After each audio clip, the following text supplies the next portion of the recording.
Hi hello welcome back our channel. എല്ലാവർക്കും സുഖമല്ലേ?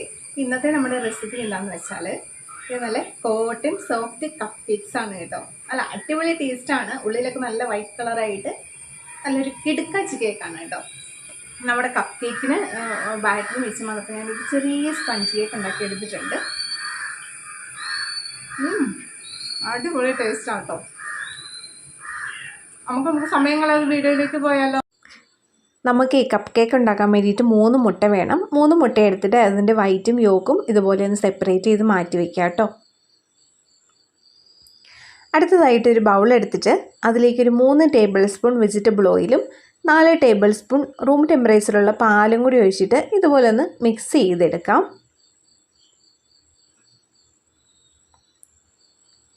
Mix ചെയ്തതിന് ശേഷം നമുക്കിതിലേക്ക് ഒരു 1/2 കപ്പ് മൈദ ഒന്ന് അരിച്ച് ചേർത്ത് കൊടുക്കാം കേട്ടോ. ഇതിലേക്ക് വേറെ ബേക്കിംഗ് പൗഡറോ ബേക്കിംഗ് സോഡയോ ഒന്നും ചേർത്ത് കൊടുക്കേണ്ട ആവശ്യമില്ല. മൈദ മാത്രം മതി. അതൊന്ന് അരിച്ച് ചേർത്ത് കൊടുത്തിട്ടുണ്ട്. അതും കൂടി നമുക്കൊന്ന് മിക്സാക്കി എടുക്കാം.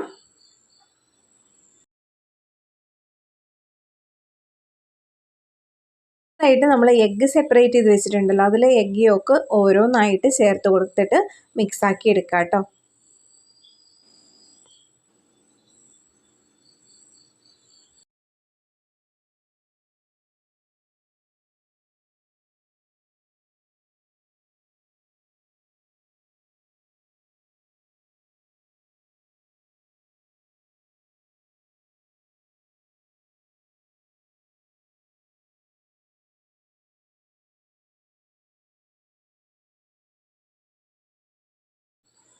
അപ്പോൾ ഇതേ നമ്മൾ 3 എഗ്ഗ് യോക്കും ചേർത്തിട്ട് ഇവിടെ മിക്സാക്കി എടുത്തേ. ഇത് നമുക്ക് മാറ്റി വയ്ക്കാം.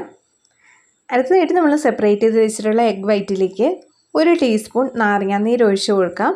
നാരങ്ങാനീരിന് പകരമായിട്ട് നമുക്ക് വിനീഗർ ഒഴിച്ചു കൊടുക്കാം കേട്ടോ.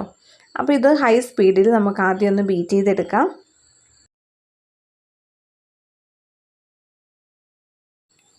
മുട്ടവെള്ളം ഇത്രയും ഒന്ന് പതഞ്ഞ് വന്നു കഴിയുമ്പോഴത്തേക്കും നമുക്കിതിലേക്ക് പഞ്ചസാര ചേർത്ത് കൊടുക്കാം കേട്ടോ. ഞാൻ പൊടിക്കാതെ ഒരു 5 ടേബിൾ സ്പൂൺ പഞ്ചസാരയാണ് ചേർത്ത് കൊടുക്കുന്നത്. പൊടിച്ചിട്ട് ഉള്ള പഞ്ചസാരയാണെങ്കിൽ 1/2 കപ്പ് എടുത്താൽ മതിയാവും.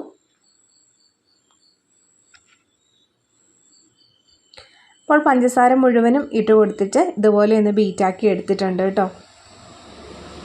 ഇനി നമുക്കിതിലേക്ക് 1 ടേബിൾ സ്പൂൺ കോൺഫ്ലോർ കൂടി ചേർത്തിട്ട് അതും കൂടി ഒന്ന് ബീറ്റ് ചെയ്തെടുക്കാം.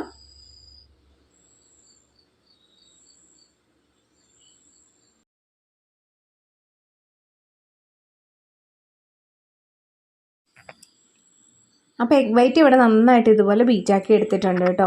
ഇനി നമുക്ക് ഈ എഗ് വൈറ്റിൽ നിന്നും കുറച്ചെടുത്തിട്ട് ഈ ഒരു എഗ് യോക്കിൻ്റെ മിക്സിലേക്ക് ചേർത്തിട്ട് നന്നായിട്ടൊന്ന് യോജിപ്പിച്ചെടുക്കാം.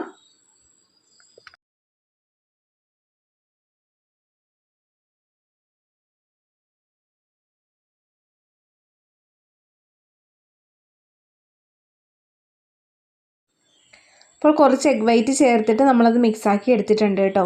ഇനി ആ ഒരു മിക്സ് നമ്മുടെ എഗ് വൈറ്റിലേക്ക് തന്നെ തിരിച്ചൊഴിച്ചിട്ട് ഫോൾഡ് ചെയ്ത് നമുക്ക് കേക്കിനുള്ള ബാറ്റർ റെഡിയാക്കി എടുക്കാം.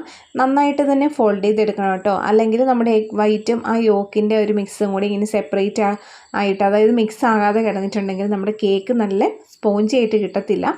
ഒരു അടിഭാഗത്തൊക്കെ ഒരു റബ്ബർ പോലെ ഇരിക്കും. പിന്നെ ഈ ഒരു ബാറ്റർ വെച്ചിട്ട് നമുക്ക് കപ്പ് കേക്ക് മാത്രമല്ല കേട്ടോ, നമുക്ക് കോട്ടൺ സ്പോഞ്ച് വലിയ കേക്ക് ഉണ്ടാക്കിയെടുക്കാം. അങ്ങനെ നമ്മുടെ ബാറ്റർ ഇവിടെ റെഡി ആയിട്ടുണ്ട്. അപ്പോൾ ഞാനിവിടെ കപ്പ് കേക്കിൻ്റെ മോൾഡ് എടുത്തിട്ടുണ്ട്. അതിൻ്റെ പകുതി ഭാഗത്തോളം നമുക്ക് ബാറ്റർ ഒഴിച്ചു കൊടുക്കാം.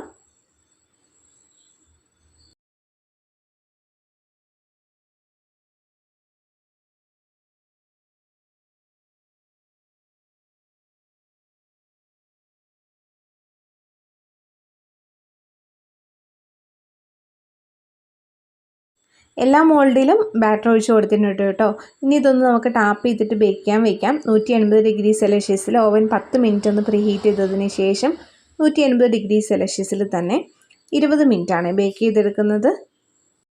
അങ്ങനെ ദേ നമ്മുടെ കപ്പ് കേക്ക് ഇവിടെ നന്നായിട്ട് പൊങ്ങി വരാൻ തുടങ്ങിയിട്ടുണ്ട് കേട്ടോ. പിന്നെ കപ്പ് കേക്കിൻ്റെ മോൾഡും കപ്പ് കേക്ക് ബാറ്ററും ഒക്കെ ബാലൻസ് ഉണ്ട്. ഇത് ബേക്ക് ആയതിനു ശേഷം നമുക്ക് ബാക്കിയും കൂടി ബേക്ക് ചെയ്തെടുക്കാം.